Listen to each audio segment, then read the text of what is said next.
y me da mucho gusto dar la bienvenida en esta primera mesa de 2022 a nuestras queridas la doctora Elisa Godínez y la maestra Renata Turrent, y también a Eder, que se encuentra aquí con nosotros, que nos va a acompañar en esta conversación sobre política, sobre grillas, sobre Morena y otros temas que se van agregando. Bienvenidas, bienvenido, feliz año, feliz 2022.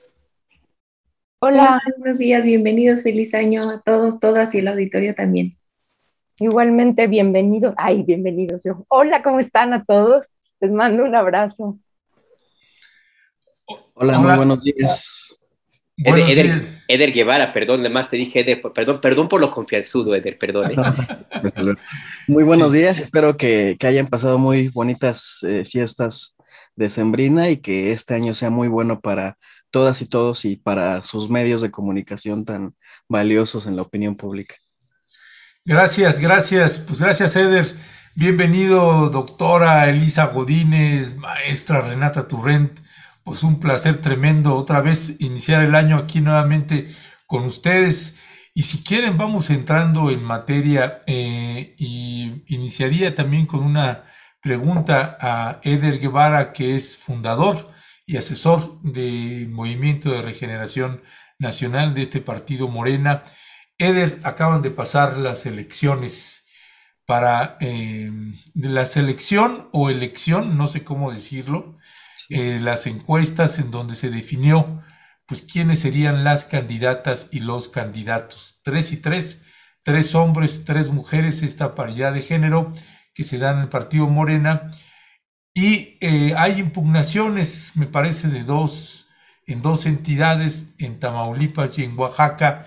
Pero quisiera así, en una primera pregunta general para todas y todos quienes estamos escuchando, ¿cuál es el balance que ustedes tienen sobre este proceso interno que tuvieron al interior de Morena? No es un asunto menor, candidatos para 6 gubernaturas, en el caso de que se gane en la mayoría o en todas, pues le va a hacer también, le va a facilitar mucho las cosas al presidente Andrés Manuel López Obrador.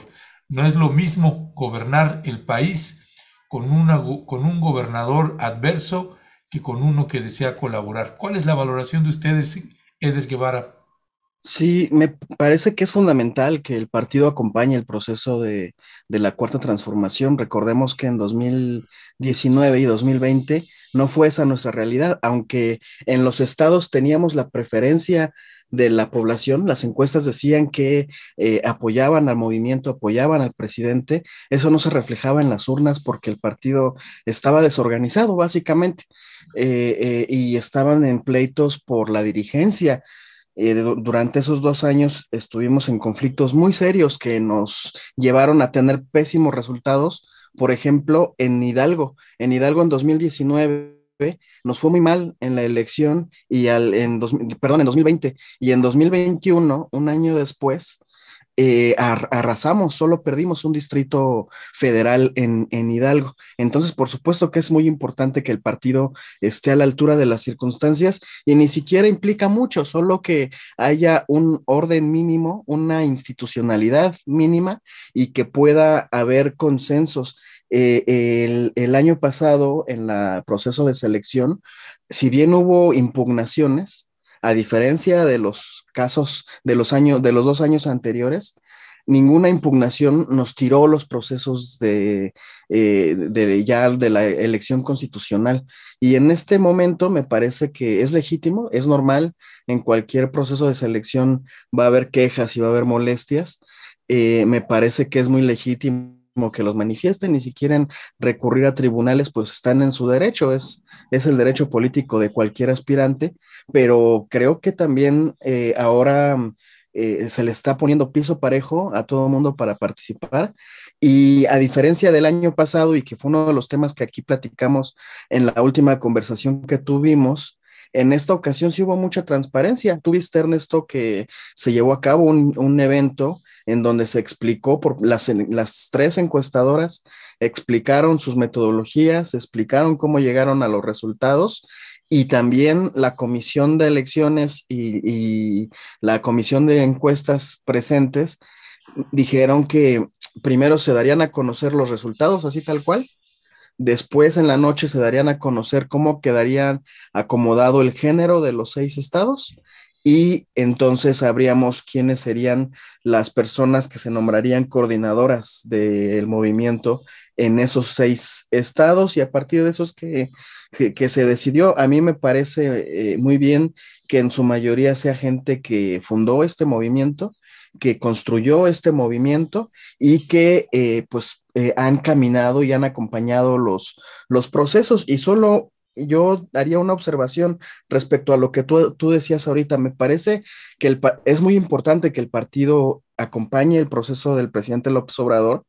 Por eso, gracias a que nos fue también en la elección del 2021, es que la oposición ahorita está desesperadísima. Unos están huyendo de la justicia, otros están encarcelados, otros están rojos de coraje como Lorenzo Córdoba, porque no ven la suya y porque saben que Morena va a seguir avanzando y va a seguir conquistando territorios y va a seguir avanzando políticamente, electoralmente en todo el país de aquí al 2024 y ellos están viendo cada vez más perdidos gracias a que por fin hay partido que acompañe al presidente López Obrador. Entonces, en general, a mí me parece que este proceso va bien.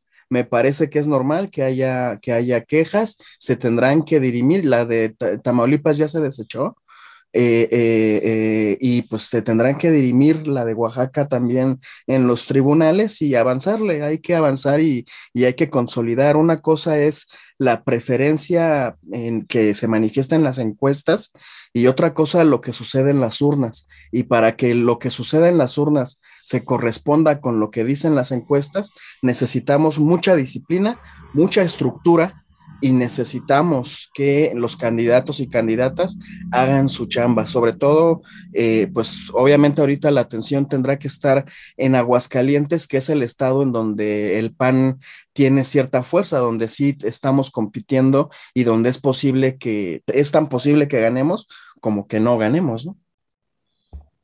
Yo quisiera pedir tu evaluación, maestra Renata Turren, por básicamente dos razones. Una, fuiste candidata, sabes perfectamente de lo que se trata, estar pie a tierra, tocando puertas, recorriendo las calles de un barrio, de las colonias, para pedir la confianza y el voto. Eso por un lado, y por el otro también este elemento que se incorporó dentro de la selección de candidatos en Morena que tiene que ver con la paridad de género, que yo tengo mis dudas acerca de la forma en que se aplicó, pero mis dudas seguramente por el desconocimiento interno a puntualidad de lo que ocurrió. Lo digo porque en Oaxaca, por ejemplo, Susana Harp, la senadora, tenía una muy buena posición en las encuestas, según entiendo, y sin embargo no fue seleccionada en una candidatura que es casi muy altas posibilidades de ganar, y sin embargo se le dio a un candidato hombre. Y en cambio en Durango, donde se aplicó a estricto esta regla de la paridad de género, se otorgó a una candidata que no era la mejor posicionada con este argumento, pero con el elemento adicional de que esa candidatura difícilmente ese gobierno se puede ganar. Veo ahí una cosa medio extraña de por qué favorecer a un candidato hombre, una candidatura ganadora, y mandar con esta misma regla a una candidatura casi perdedora a una mujer. ¿Tú cómo ves estos dos temas? Sí, bueno, yo ahorita igual Eder nos ayuda más a entender bien el proceso interno, pero por lo que yo tengo entendido, la forma en la que se tienen que asignar las candidaturas, independientemente del método, en este caso la encuesta, pero bueno, al final de cuentas el partido, como tiene que mandar las candidaturas, no solamente tienes que mandar 50 y 50% hombres y mujeres, sino que además tiene que ser, digamos, las posibilidades de ganar, y esto se saca con respecto a las elecciones anteriores.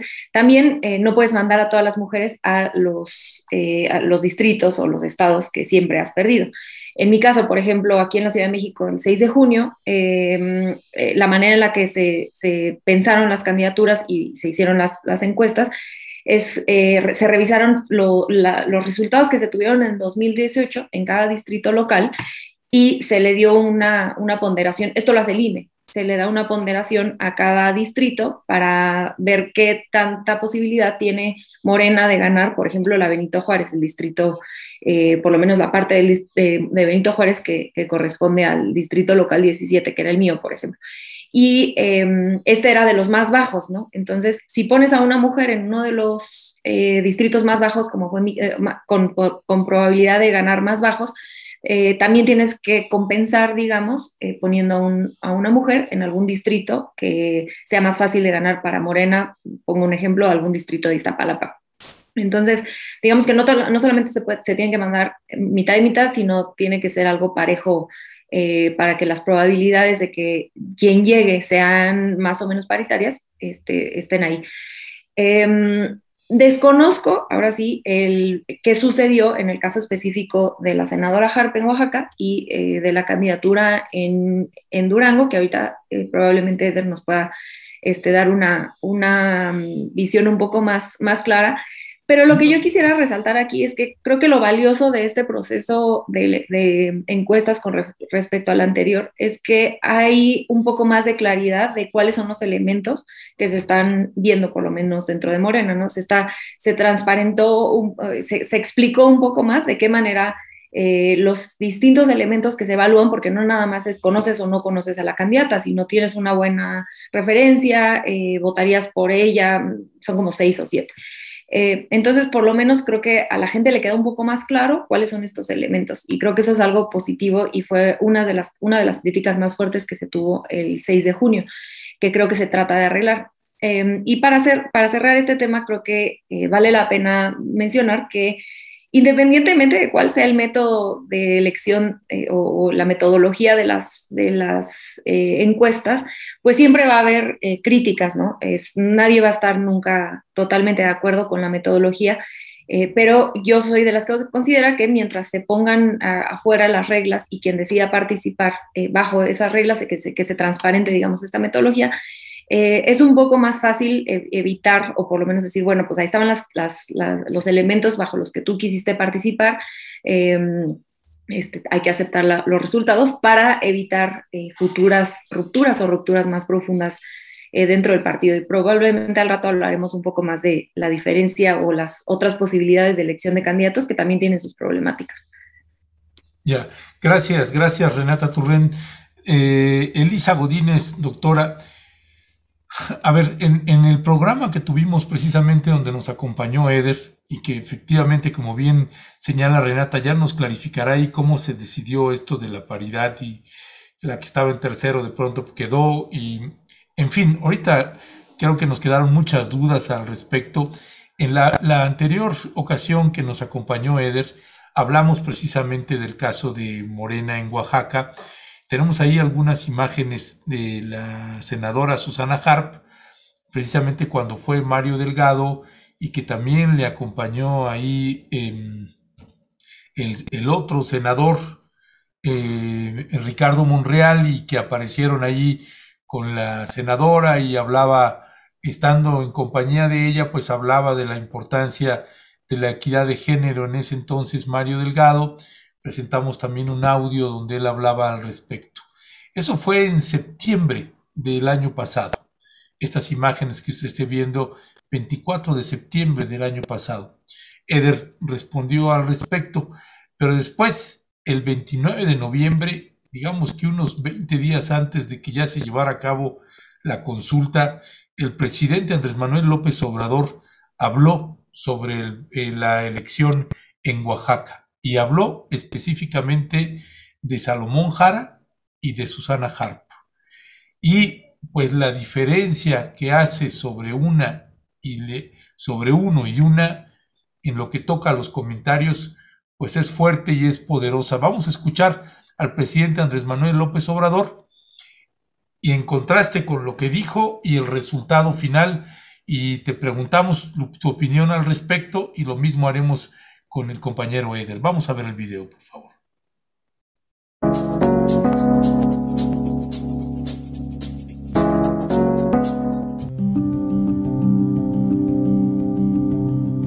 Independientemente de lo que diga el INE, hay ya una reforma constitucional que garantiza la paridad del todo. Y por convicción, nuestro partido, nuestro movimiento, es quien está llevando la batuta en este tema.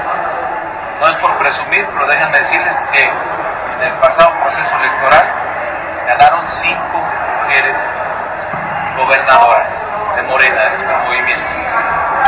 Y en los últimos 40 años en México había habido solamente 7 gobernadoras. Y de las 7 que va a haber a partir del 1 de noviembre, 6 son de Morena. Entonces nosotros tenemos un compromiso con la paridad. En el siguiente proceso electoral de 2022 serán 3 hombres y 3 mujeres.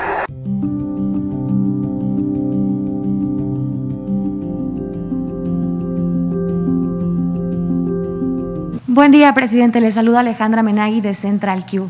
Oaxaca está por vivir un proceso electoral, iniciar un proceso electoral. Hay 6 aspirantes a la candidatura por Morena en la encuesta final y esto ha generado mucha polémica. ¿Cuál es su postura y su opinión al respecto para que la 4T llegue a Oaxaca? Pues ayer que estábamos en el aeropuerto me preguntaron eso. Me dijeron con bastante ingenio, un periodista me dijo, para la candidatura de Oaxaca, ¿hombre o mujer? Estaba buena la pregunta, ¿no? Estaba buena. Entonces yo dije, lo que digan los oaxaqueños, y es lo mismo que puedo repetir ahora. ¿Quiénes van a decidir?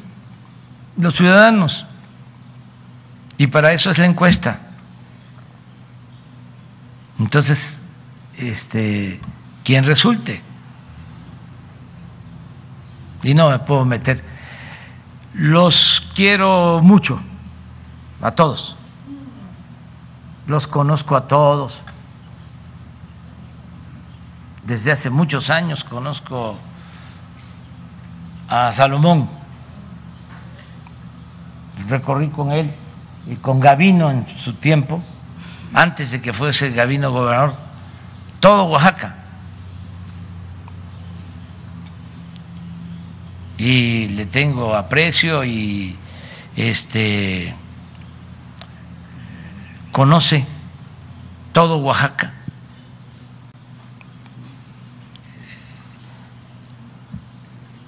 Y es mi amigo. Y conozco también a Susana y la considero una mujer de primera, sensible, defensora de las culturas de Oaxaca.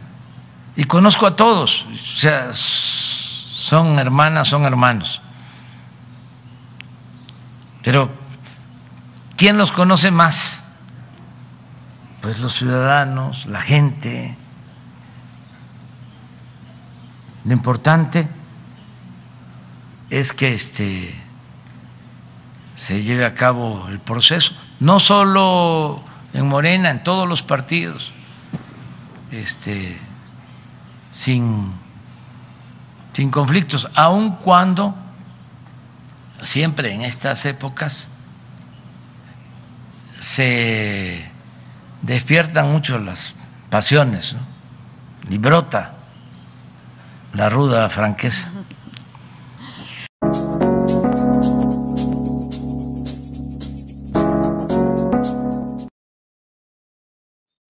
Pues hablando en una suave franqueza, mi querida Lisa Godínez, ¿consideras que un discurso de esta naturaleza 20 días antes del proceso electoral incide, influye o pudo influir en el resultado de las encuestas? Ahora sí que con franqueza creo que sí. Pero, a ver, como que mi opinión así general del asunto, digamos, de este último o más reciente proceso de elección-selección de candidatos en Morena, es que, digamos, visto desde fuera y como una ciudadana que simpatiza, creo que sí está faltando una mayor transparencia y mayor claridad para quienes estamos afuera, realmente tengamos claro precisamente que sí es un hecho que son encuestas, o es a partir del método de las encuestas que se decide, o que se deciden estas candidaturas, pero aún así me parece que el proceso mismo, para quienes no estamos tan familiarizados, no resulta tan claro, por un lado. O sea, el tema de que si tienen positivos, negativos, de que si la paridad de género, o sea, todo esto constituye, digamos, un esquema que no es tan fácilmente entendible para los ciudadanos de a pie, por decirlo de algún modo. Por otro lado, me parece que aún así, aunque se entendiera con mayor precisión todo esto, lo que estamos viendo en este último proceso es que sí también está habiendo inconformidades, ¿no? Entonces, esto también nos está hablando de que de algún modo, aunque los que están involucrados hayan aceptado o estén aceptando las reglas del juego, pues de algún modo también existen o persisten estas dudas, ¿no? De cómo se está llevando a cabo esto. Ahora, yo no sé si en lo particular sería mejor otro método para elegir candidatos. Yo no soy experta en estos temas, pero bueno, lo que entiendo es que un poco el tema de la elección por encuestas, o la selección por encuestas, es hasta cierto punto una herencia que venía también, o viene, pues, o sea, se daba en el PRD, ¿no? Cuando el PRD todavía era otra cosa, ¿no? Lo que es ahora.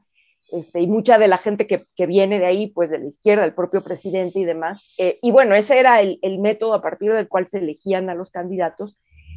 Y creo que eso tiene que ver también con pues una especie de tradición siempre tan divisionista en la izquierda mexicana, por un lado, y por otro lado también que se combina con una cultura política priista, en donde a veces pesan más las opiniones de los liderazgos, o se puede influir de tal manera.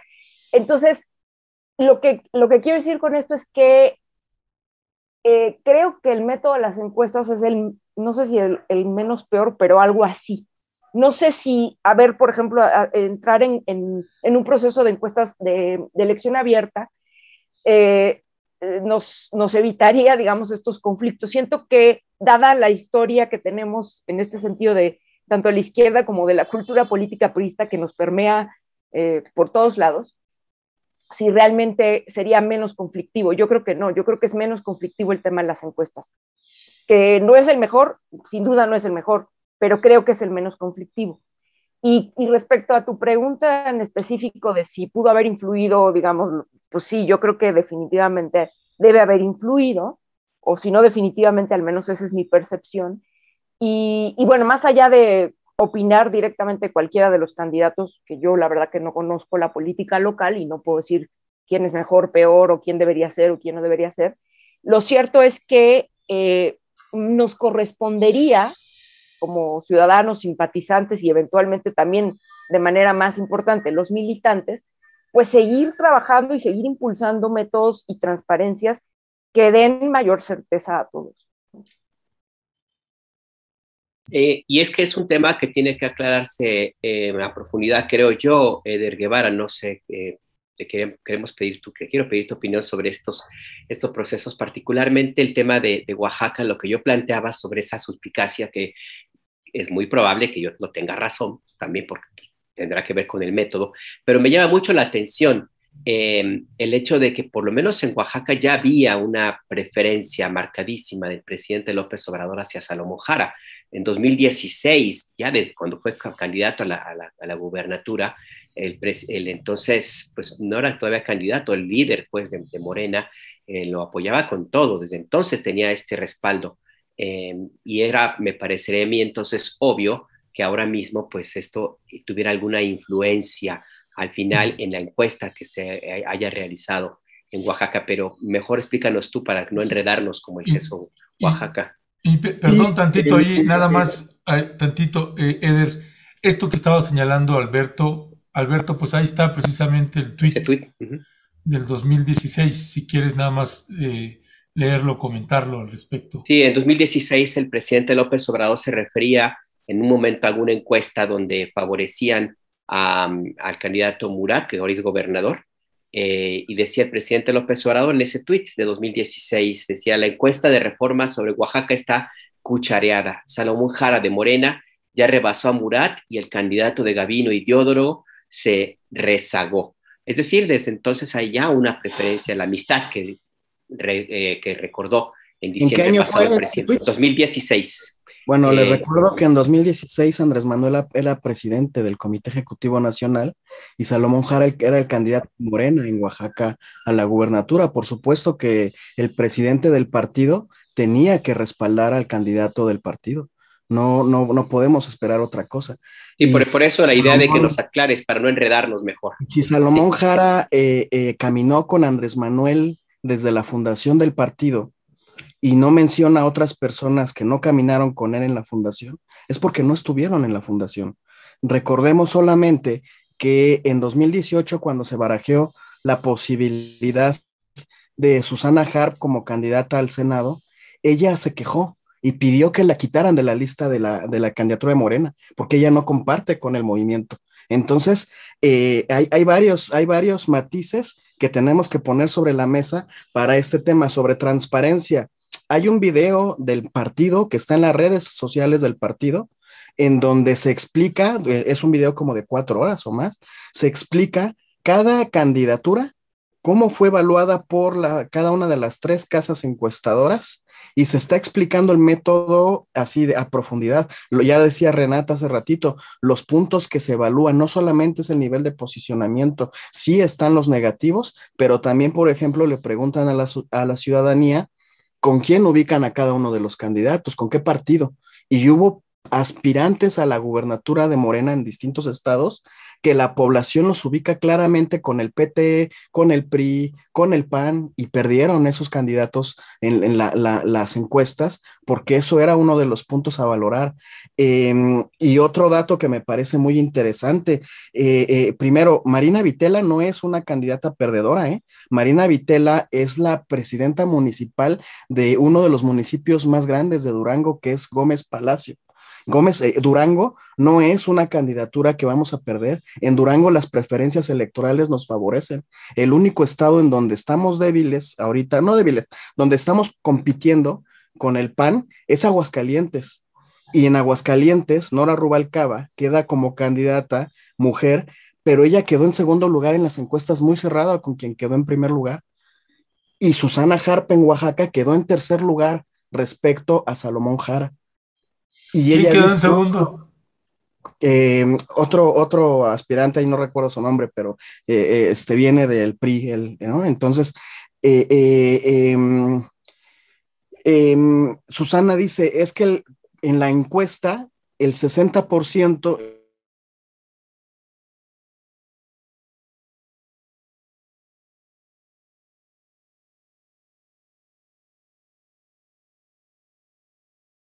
el 70% de la población en Oaxaca.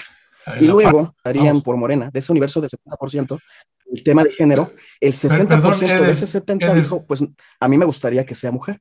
Y de ahí se agarra Susana para decir que tiene mejores condiciones de competencia.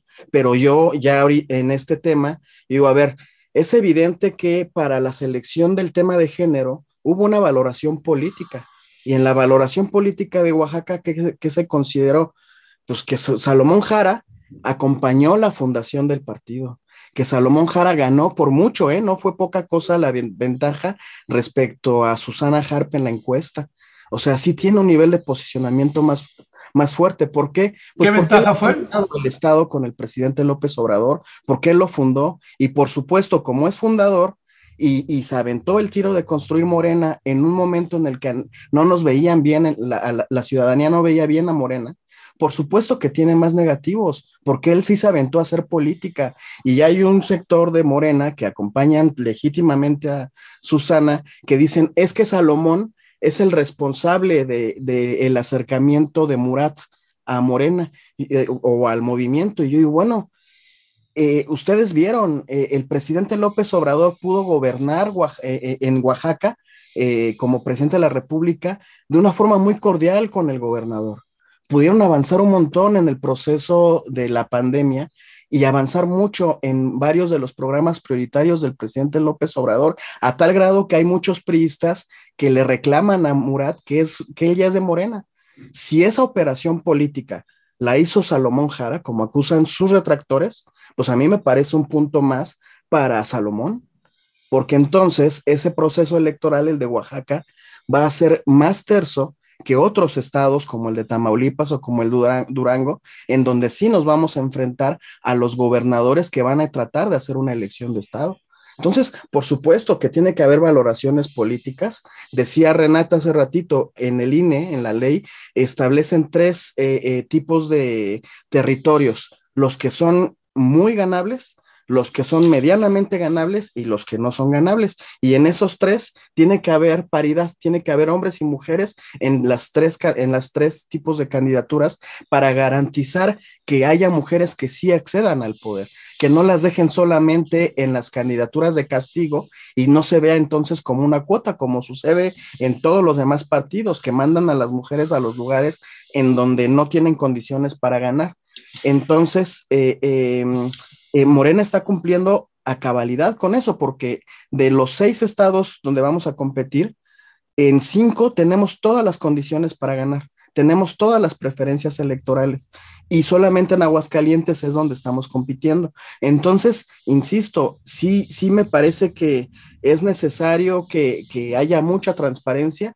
Creo que el partido está haciendo lo que le toca, siempre se puede hacer más, pero al menos sí están haciendo un gran avance con haber publicado, transparentado todo el proceso, y ahí está el video para quien lo quiera consultar en el momento en que lo quieran consultar. Insisto, a diferencia de Nora Rubalcaba o de Marina Vitela, Susana Harp quedó en tercer lugar en la encuesta y está en su legítimo derecho de reclamar, el tribunal ya determinará, pero a mí no me parece una imposición que el partido haya optado por quien quedó en primer lugar por mucho en la encuesta en Oaxaca y que además es un compañero fundador de nuestro movimiento. Me parece que es algo que tenemos que celebrar al interior del partido. Perdón, Eder, aquí estás tocando un punto que es, creo, no sé, ya me dirán las compañeras y Alberto también, que es de los que yo no tengo así tan claro, este criterio de los que tienen unas mayores posibilidades de ganar en las distintas entidades de la República a la hora de definir el criterio del género. Me quiero detener precisamente en Aguascalientes. Nora Rubalcaba quedó en segundo lugar. Hubo uno que estaba arriba. Si el que estaba arriba tiene mayores posibilidades de ganar en el gobierno, en la entidad federativa más complicada, ¿por qué no dejar a ese en primero, que tiene más posibilidades, y no aplicar ahí el asunto de equidad de género, sino pasarlo a otro estado? ¿Por qué no? Esa es la parte que tengo yo confusa. No sé si también le pasa a las compañeras y al compañero Alberto. Eder, es que si pudieras... es lo que decía esa extraña coincidencia de poner en candidaturas que no tienen todas las posibilidades de ganar. Es cierto, Durango tiene buenas encuestas, pero no al 100 o no tanto como en Oaxaca, y ahí pones a una candidatura, a la que está en tercero, a una mujer, no, a una mujer. O sea, a mí me parece que ahí es algo que tendría que revisarse, por eso mi insistencia en cómo se aplica entonces este criterio. O sea, se aplica el criterio de la paridad de género, sí, siempre y cuando no vayas a ganar. Pero si vas a ganar, mejor que sea un hombre. Esa es mi impresión, pero insisto, yo desde afuera, así como lo veo, pero seguramente, no sé, Renata, Elisa, ¿ustedes qué piensan? O si vas a ganar, que pongas a una mujer. Sí, pues en los que ya lo tienes ganado. O sea, y en los... bueno, en Aguascalientes, que lo vas a perder, pones a una mujer, y para no desgastar la carrera de un hombre. A ver, sí hay posibilidades, está muy competido, está muy reñido, pero nunca como ahora habíamos tenido condiciones para ganar Aguascalientes. El gobernador del PAN no está contento con la candidatura que le impusieron Marco Cortés. Hay una senadora del PAN, la única senadora del PAN en Aguascalientes, que ya renunció a su bancada. Están fracturados. No vamos a perder Aguascalientes. Nora Rubalcaba ha caminado, ya fue 2 veces candidata a gobernadora, ya fue diputada local, Sí, ahorita era delegada de pero programas sociales. sí, Es Eder, el mejor perfil. pero el punto es el criterio, que esa es la parte que no tenemos clara. A mí me O sea, ¿por parece qué que si es la segunda y hay alguien que tiene más posibilidades de ganar en una entidad donde ustedes la tienen más difícil? Pues ¿por qué no poner al más fuerte o la más fuerte si fuera mujer o si fuera hombre? ¿Por qué no poner al de hasta arriba en la entidad más es evidente complicada? que hay una valoración política en el caso del género, y en el caso de Aguascalientes la valoración política es que Nora ha caminado con el movimiento. Nora es maestra en Derecho, es maestra en Educación Básica, es una compañera que tiene una ascendencia muy grande sobre las juventudes de la capital de Aguascalientes, que construyó partido en la campaña donde la pasada, que solo hubo elecciones a presidentes municipales y diputados federales en Aguascalientes. Nora, sin ningún encargo formal del partido, se dio la tarea de recorrer el estado y de hablar con la militancia y de sumar a todo el mundo en ¿Y las Arturo campañas Ávila? que ella no era candidata. Entonces, por supuesto que hay una valoración política respecto a quienes sí han estado. Hay un tema, el año pasado, si ustedes se dan cuenta, en las candidaturas con desarraigo, o sea, las personas que fueron candidatas y que no tienen arraigo en el movimiento, les fue muy mal en la elección.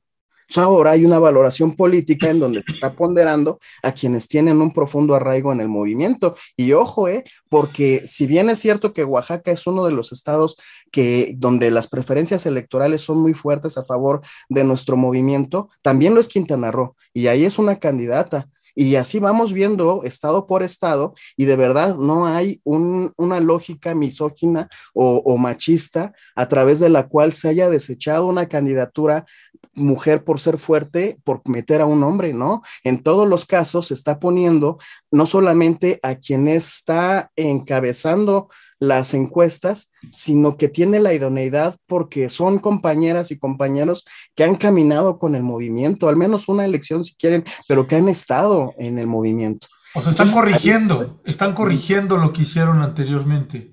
Pues se tiene que ir aprendiendo con el tiempo. Y ojo, hay un tema que a mí me parece bien interesante. Cuando el presidente dice, escuchen al pueblo, el pueblo determina. Yo creo que el año pasado el pueblo dio una postura muy clara, ¿no? En el caso de las candidaturas, aunque no es una regla general, porque Juan Carlos Loera en Chihuahua fue el primer secretario de Asuntos Internacionales del Comité Ejecutivo Nacional, es fundador del movimiento, no viene de ningún otro partido, hizo una gran campaña en Chihuahua y perdió. No es que por ser fundadores ya tengan la candidatura ganada, pero sí hay un criterio y me parece que ese es, si ustedes analizan las distintas candidaturas, van a ver que el criterio político tiene que ver también con la cercanía de las y los candidatos con nuestro movimiento. En Quintana Roo todo el mundo acusaba a Mario Delgado de que estaba obstinado por imponer a Luis Alegre, que es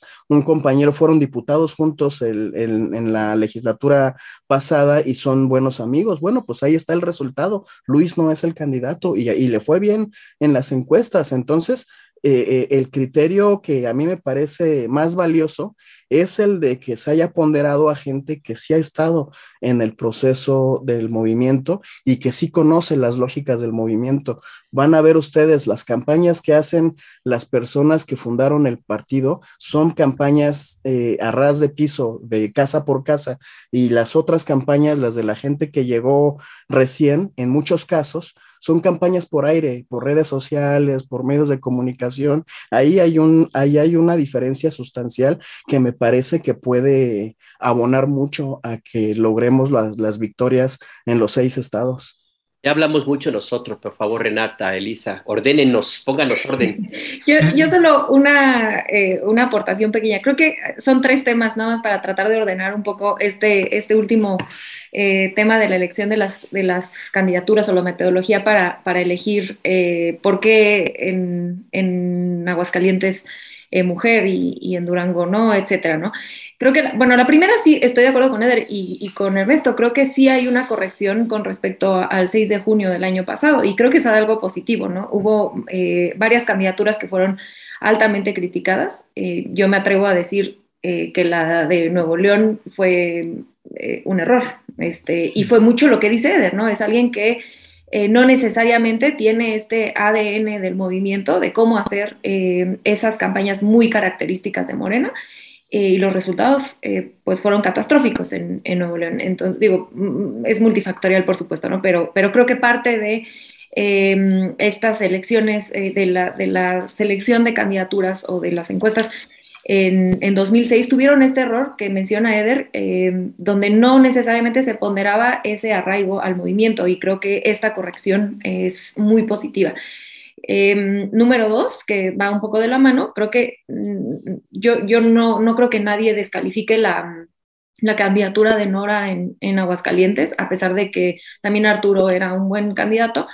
Ella ha caminado, tiene todas estas características que menciona Eder, que son positivas y que le dan posibilidad seria de por lo menos tener una competencia cerrada con el candidato del PAN. Y creo que eso nadie se lo quita, ¿no? Creo que eso hay que reconocérselo a Nora. Pero número 3, y creo que más importante, creo que sí hay una valoración política, sí, como la que menciona Eder, pero yo también le agregaría que hay una valoración política de construcción de poder como en cualquier partido, ¿no? Se tiene que elegir a candidatos, candidatas, cómo es que ese pool de 6 gubernaturas, cómo le hago para seleccionar candidatos bajo las reglas de paridad, donde me permita ganar la mayoría de estas candidaturas. Y creo que eso como partido político es válido. Creo que la crítica, y me atrevo a decir que sería una crítica válida, es cómo le hacemos para crear o transparentar una metodología en la cual esta construcción de poder, que creo que, repito, es válida para cualquier partido, pueda ser justa para que las mujeres accedan al poder. Entonces, creo que es válido por parte de Morena tener este cálculo político de cómo le hago para ganar esas 6, más el mayor número de esas 6 candidaturas en disputa, pero también cómo le hago para transparentar, porque yo, siendo muy sincera, a mí tampoco me queda claro cómo se distribuye esa paridad. Sí me queda muy claro cuando es dentro de los distritos, ya lo que mencionaba Eder, ¿no? Que lo explicó mucho mejor que yo, que son distritos donde está muy difícil ganar, medianos y fáciles de ganar, y dentro de eso se reparten las candidaturas con paridad, ¿no? Hombres y mujeres.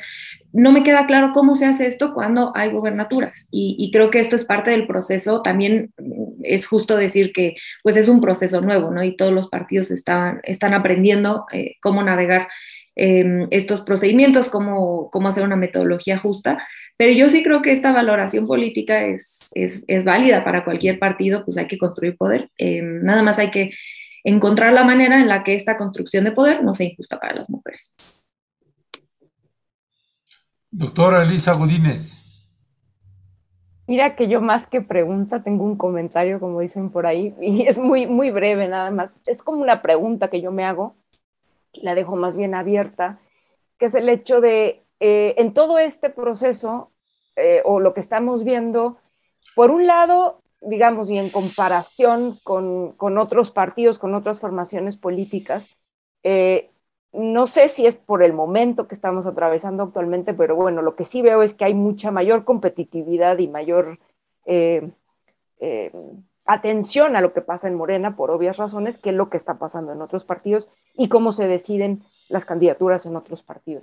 No sé si es mejor o peor, pero yo creo que de algún modo es un signo positivo de que, bueno, de que aquí, de alguna manera, como también decía Renata, y decía bien, pues hay una búsqueda también de construir poder, ¿no? O sea, creo que eso es parte de lo que pues cualquier formación política busca, ¿no? Por un lado. Y por otro lado, yo más bien, esa es la pregunta que me hago, es ojalá y cómo poder, digamos, anclar mucho más estos procesos de decisión o de elección o de selección a una militancia y a una base, ¿no?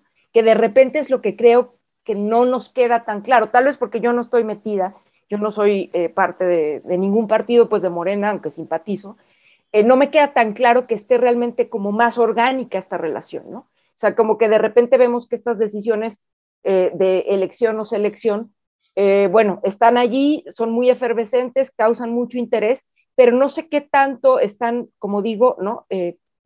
Llegando o la base está realmente hablando, ¿no? Creo que eso es parte también de un fenómeno de nuestra incipiente o joven democracia, ¿no? Al final, estos procesos de democratización que tendrían que permear mucho más, ¿no? No los vemos como quisiéramos, pues porque también es parte de lo que tenemos que construir, ¿no? Renata nos dice que tenía una buena pregunta. Adelante, Renata. Creo que es una, no sé si, digo, esto es para todos, quizá como para discutir, pero no sé si Eder tenga algo que decir de lo anterior, pero porque esta pregunta se sale un poco del tema ya como tan de paja de esta elección, pero creo que es interesante quizá para el público hablar un poco también sobre cuáles son las alternativas a estas encuestas. Yo empecé mi participación anterior diciendo que creo genuinamente que se mejoró mucho del proceso del 6 de junio de 2021 a este proceso. Creo que hubo mejoras importantes y se aprendió de los errores del 6 de junio. Sin embargo, siguen habiendo voces dentro del movimiento encabezadas, o por lo menos la más ruidosa, la de Ricardo Monreal, que ha estado impulsando las primarias, las elecciones primarias, con las cuales yo creo, bueno, claro, ¿no? O sea, sería fantástico que hubiera elecciones primarias y te evitas todo este tema de las metodologías, pero también las elecciones primarias tienen problemas que pueden generar fracturas internas muy fuertes u otros problemas, empezando por son mucho más caras, qué sucede con la oposición, sobre todo una oposición tan debilitada cuando tienes unas elecciones internas. O sea, creo que hay muchísimo que analizar. Y que de pronto se pone ahí en la mesa, por lo menos por parte de esta ala de simpatizantes de Monreal, como si las encuestas primarias fueran esta maravilla que no tiene problemas y que las encuestas son esta cosa tan terrible. Y creo que no, creo que hay cosas difíciles, pros y contras en ambas métodos de selección de candidatos que se podrían discutir para que la gente pues pueda ver cuál es por qué no es tan sencilla esa decisión de, pues sí, hay que hacer unas primarias. No sé qué opines ambos, pues, o bueno, los cuatro. Eder, adelante si tienes alguna opinión al respecto.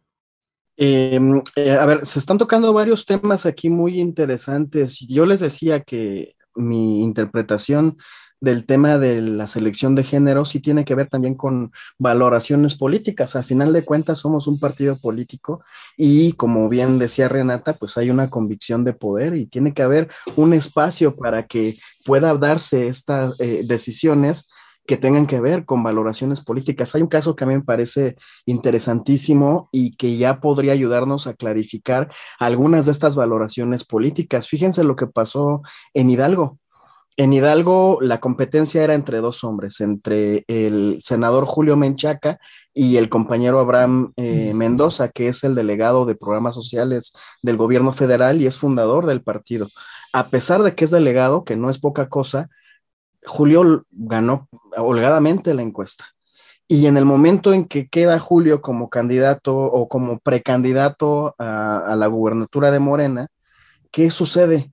Que el PRI empieza a romperse, porque evidentemente Julio tiene una capacidad de interlocución interesante con un sector del priismo en Hidalgo.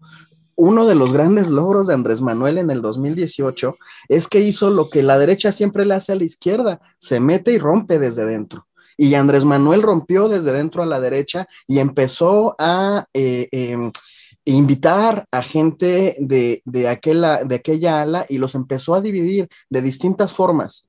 Y eso está sucediendo con la candidatura de Julio Menchaca en estos momentos en Hidalgo. Seguramente lo mismo está sucediendo en Oaxaca. La presencia del senador que fue el que ganó la encuesta, le da tranquilidad al sector priista que es cercano al gobernador Murat.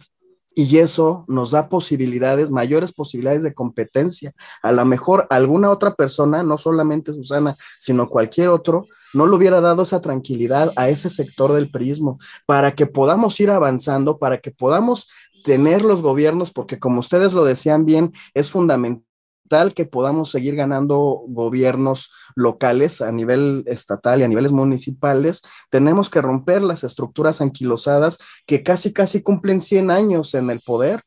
¿Y cómo se hace eso? Pues con política. Y no estamos violentando nada, porque las encuestas ahí están posicionadas, ahí están explicadas. A mí me gustaría mucho que le echen un ojo al ejercicio de transparencia que llevó a cabo el partido, en donde se difundió todos los resultados de las 3 casas encuestadoras, y a partir de eso que nos digan cómo mejorar la transparencia, porque siempre es un proceso que se puede mejorar, pero se hizo ese ejercicio. Y entonces sí hay un tema que a mí me preocupa, y ya lo puso Renata sobre la mesa, no el método. Ese tema ahorita está rebasado porque ya se consensó que la encuesta es el método de Morena, porque la encuesta es la que recoge el sentir popular, no de la militancia de Morena, no de los cacicazgos de Morena, sino de toda la gente. Y por eso es el mecanismo que nos resuelve, porque no implica concentración ni movilización. ¿Por qué Monreal apela a las primarias y no a la encuesta? Pues porque él en la encuesta está muy por debajo de quienes la encabezan, ¿no? Y porque cuando hay movilización y hay concentración, hay operación política, se presta para hacer juegos políticos, y el compañero, entre muchas otras cosas, tiene un colmillo larguísimo y retorcidísimo. Entonces él le apuesta a la operación política, y a mí me preocupa ese tema. Ustedes no sé si lo sepan, pero en Aguascalientes, que es vecino de Zacatecas,